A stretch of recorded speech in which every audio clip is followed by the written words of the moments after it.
Thanks for listening to Westplex Talk. Find us on the internet at westplextalk.com. We talk, you decide. Now it's back to the Dumb and Smart Guy show. In that order, Brad's dumb and John's the smart one. It's the BJ show. And as for you, smart guy. Yeah, as for you, smart guy. Okay, John, for those of you listening on our podcast, this won't make reference unless you listen to the previous session, which is November 8th. Is today the 8th? Is that right, to November 8th? Today is the 8th. Yeah, you're correct. Okay. In the previous section, the previous block of the show, I referred to the fact that Lauren Boebert, who is a U.S. representative, used to have a restaurant, cafe, bar, whatever it was, in Colorado where the women wore guns on their hips. And John did not believe me, okay? I didn't believe him. I read from you an article from the New York Times, July 14th, 2022. And I read the first part of the first paragraph. Shooter's Grill, a restaurant owned by Representative Lauren Boebert of Colorado, where waitresses with guns holstered on their hips served shotgun burritos, has closed. So you didn't believe me. The waitresses wore guns on their hips, and they had all the things on the menu were all like firearms related. As a matter of fact, here's another article. This is out of the Independent. Here we go once again. A gun-themed restaurant helped Republican firebrand Representative Lauren Boebert to fame. At the unrelated shooters in the new district she hopes to win, where she's running as a carpetbagger, there hasn't been, it talks about, well, this goes on the fact. And it's got a picture of her, and this is a publicity picture of her in a restaurant, and here she is.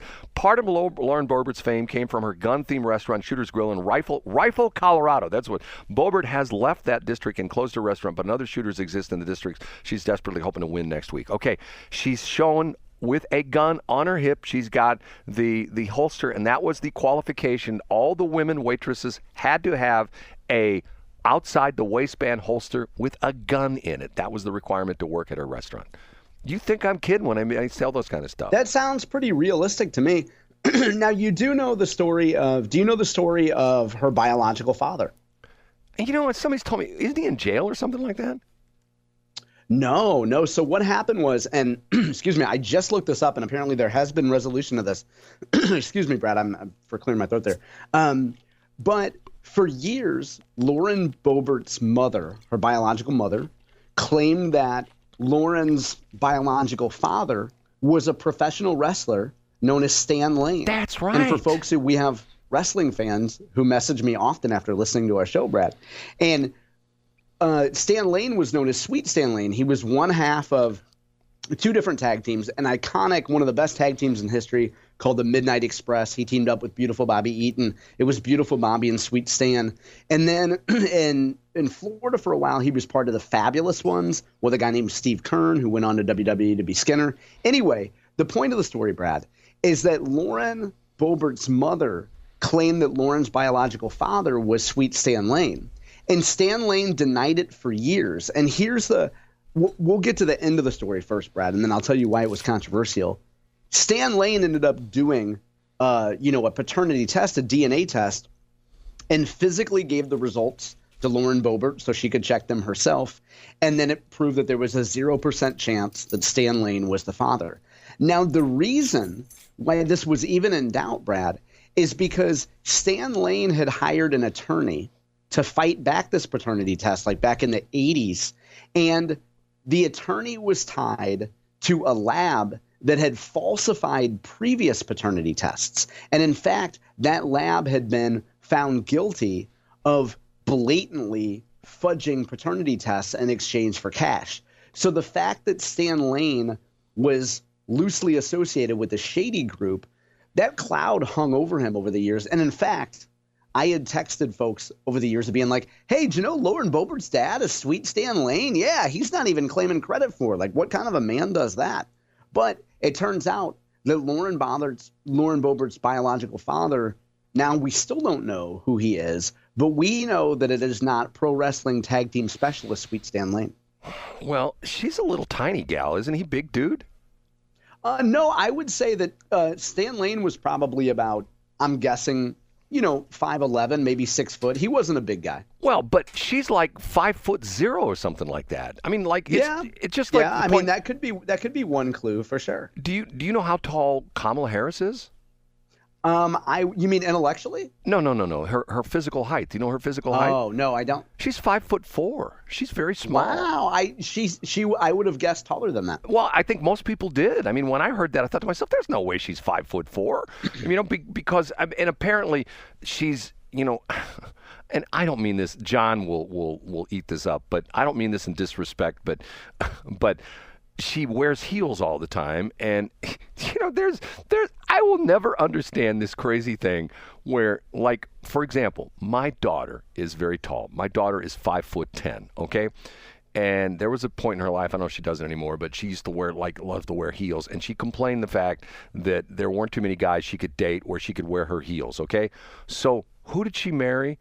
She married a guy who is 6'10", so she could wear 6-inch stilettos and still be maybe up to his nose, that kind of stuff. Good for her, right? Yeah. Okay, and we've beat this to death in one episode before, Brad. But for folks who haven't heard it, if you are a man and your woman cannot wear heels without you being intimidated because she's approaching your height or even taller than you, then you probably have deeper issues that. If I was a woman, I wouldn't want to be around that. But, I haven't gone to Lifetime Fitness and flapped my dong around in the locker room, so I'm not a woman. See, I don't understand that thing either. And, once again, I've told this mainly to women, and they all, give me the eye roll kind of thing. You go to a retirement home, and most of the people there who are over 70 are women. There aren't that many men, okay? Yeah. Especially when you get into the 80s, most of the 80 with octogenarians, whatever you call them, they're women, okay? So I think that instead of the man being older, because that's typically the deal where the man is older than the woman, and somehow it's always deemed like, oh, how is it like, for example, with the president of France, isn't Macron, isn't the story that like he married his high school teacher or something like that? I don't know that story. You don't know that? Come on, John. How can I have all these stories you don't know about? Well, here's the thing. First of all, who cares about France? Okay, I got you on the Shooter's Grill in Rifle, Colorado. Okay, Macron marries. Is it Macron, right? Macron. Yep. Macron marries. I think his wife is like 12 years older than him. I can't see. I have to take my glasses off here. I got made fun of with my glasses the other day. It sort of bothered me because I'm back to glasses again. I vowed I would never wear glasses again. But you know what? And people ask me what's wrong with my eyes, and you've heard the story before. I had surgery in my eyes, and the surgery went very bad. And it's never a good thing when you're under the scalpel and the doctor says OS blank blank T. Okay, Macron married to teacher. Okay, in 1993, at the age of 40, she met the then 15-year-old Emmanuel Macron in La Providence High School. That's what it says in 1993. So she is 25 years older than him. Yes, where she was a teacher and he was a student and a classmate of her daughter. So get this, her daughter is in class with Macron.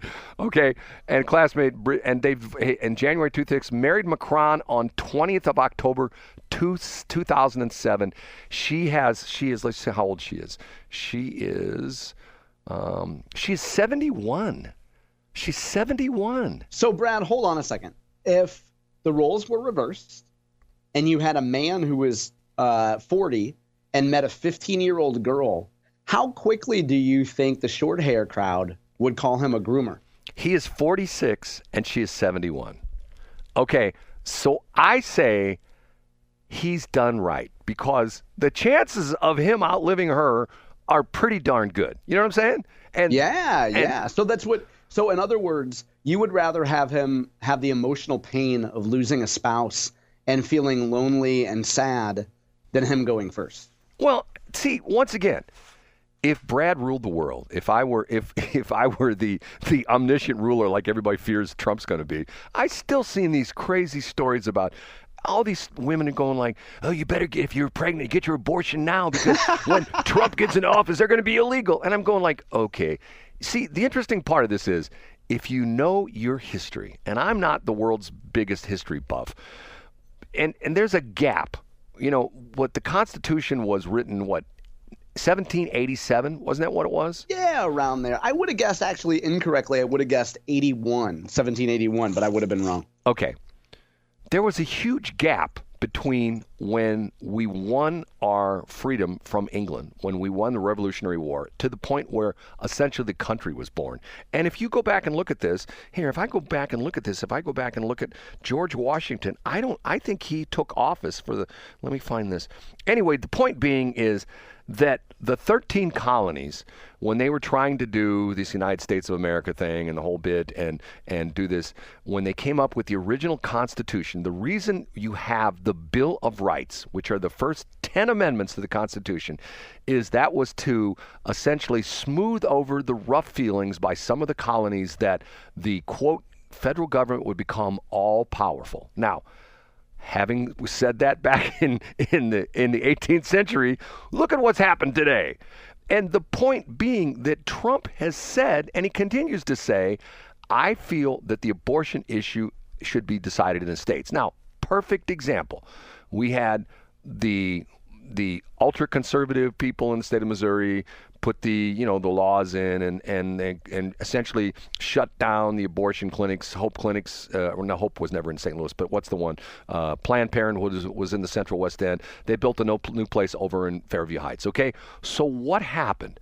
We had a constitutional amendment, Amendment 3, which just passed Tuesday night, which essentially legalized abortion in the state of Missouri. Okay, the system worked. Right? The point being is, yep. And the same thing happened in Ohio. I believe it happened in Kansas as well, too, didn't it? Didn't they pass a constitutional amendment which essentially... They did. You're right. So the point being is Trump essentially saying, hey, decide it in the states.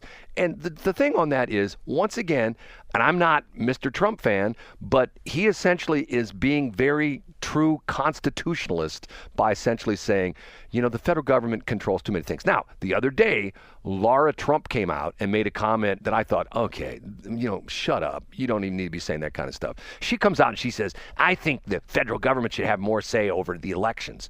No, because once again, you see that the states that got it together. We still don't have a decision in Arizona. There's still a race going on in Arizona. If you look at the map, matter of fact, there's still, I think, as many as 20 or 30 U.S. reps that have not been decided. The senator thing in Arizona has not been decided. A bunch of stuff, but for the most part. Even like with Kurt Barr, he has problems back in August. Everything went very smoothly, Yeah. And the states reported their stuff. And once again, how many people were saying, "Oh, it will be weeks before we know who the president's going to be"? What, weeks? Like maybe 2:00 that morning, the next day? Yeah. Hey, you know what the Trump team said? Too big to rig. You want to make it too big to rig. Right. Hold on a minute. What is this? Okay, Brad would know the part of St. Charles County where the signal reaches. Westplex talk. Okay, that's something else going on between you and Camilla, right? I just saw that come up. Okay, but the point being that, I said it yesterday. I gave Pastor Brad the prayer, And can I say one other thing? And please. As I'm driving along, I do my best thinking. Okay, I'm going to put on my Pastor Brad hat. Do you know why this is very sad about the situation that we have people who are bent out of shape about the fact that Trump is the president and Kamala isn't? Okay. Those people, if they're religious, they are violating one of the 10 commandments. Which one is that? Thou shalt not worship false gods. Oh, there you go. Because what has happened is, to a large degree, and I'm not necessarily saying it's Trump or Kamala, it's on all levels. You worship the fact that we have, oh my God, we've got Barack Obama as first black president. Oh, he's a false god. All the presidents are false gods. We shouldn't worship those. If Kamala got elected, she's a false god. And once again, your life is controlled by you, not by the guy in the big office in Jefferson City, or not in the big office in St. Louis City or St. Charles County or wherever. I mean, it's your life. And yeah, there's certain things you can't drive on the left side of the road. You can't go into a store and shoot everybody. Yeah, those things are going to end, and you're going to end up in jail. But for the most part, if you're a good person and you stay out of trouble, you control your own life. You know what I'm saying? I do know. On election night, the great Greg Keller, yes, 3 G's in the name, ends with 2 G's. He posted, there's a really popular GIF of a guy that looks like Eddie Murphy pointing to his head. It's actually not Eddie Murphy. But Greg said something to the effect of, I won't get it right verbatim, but something to the effect of, you don't have to worry about your life coming crashing down if you stop worshiping the government. So if you've spent 4 years praising the government as being your daddy and being in charge of your life, of course you're going to be terrified when you get a new president, and one that is so misogynist. But if you don't worship government and make government at the center of your life, you don't have much to fear. John, that is why I have these libertarian believings and libertarian beliefs. Once again, I get called an anarchist. An anarchist is a guy who just says, hey, anything goes. Once again, you don't drive on the left side of the street. You don't kill people. You don't drive drunk. You don't beat up people. You don't knife people. Those are all things that we have as precepts that we should adhere to. But when you get into the fact that you can't have a car with a loud muffler on it, and you have to have a catalytic converter, and you have to have an electric vehicle, enough! You know what I'm saying? I do. And you know what? Today, your case with the FCC of how you signal jacked WGN in the 1980s, Brad, and you ran that Max Headroom clip. I just want you to know that I don't consider that anarchy. I consider that free speech. And may God have mercy on your FCC violating soul. I've never had a reprimand from the FCC, and I've had a FCC license in one shape or form since 1968. They never caught you in the WGN case. If you're listening at home and playing the home game, Google it. John doesn't know. John knows what we're talking about, but that's a famous case where somebody hijacked the TV signal for a TV station in Chicago, which was pretty funny. Okay, John, it's time for us to get out of here. I don't know how I'm going to do it, but I'm going to have 2 days without doing the show with you. We'll be back on Monday, right? We'll be back on Monday. I'll see you then, Brad. Thanks for checking out the Brad and John Show podcast. This segment of the show is brought to you by John Combest's book, Stalking, Harassment, Internet Trolling, A Guide to Recovering and Rebuilding After Online Attacks. It's a great reference if you've ever been the unfortunate target of a social media attack. It's available on Amazon. Just search John Combest. That's C-O-M-B-E-S-T, John Combest, and the book will show up in your search results. Now it's time for another segment of the Brad and John Show. Can you handle it?